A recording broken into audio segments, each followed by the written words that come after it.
Everybody's like, we took an oil tanker now. Yeah, what oil tanker?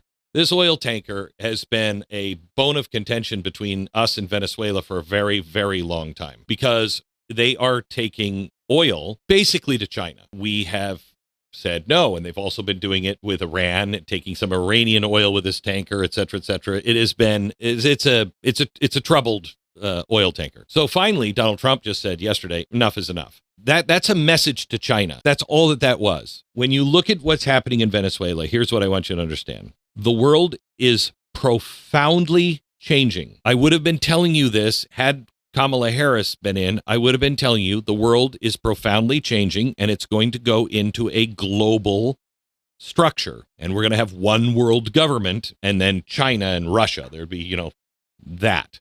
The West would go into one world government. That's what I would be telling you today. I'm telling you now, we are going into another kind of reset, not the Great Reset, but a different reset. We're going into two systems.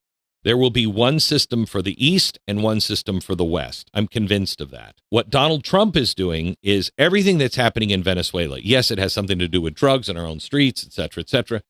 But mainly it is saying to Iran, Russia, and China, get the hell out of our hemisphere. You are no longer welcome here. That's why Russia and China were coming into the Japanese airspace just yesterday, and we in Japan had to push them back. They're not trying to start a war. They're checking us. They're putting us in check because they're going to do the same thing to that hemisphere. They're going to say, okay, fine, you have the West, we have the East. And that, I think, is what's coming.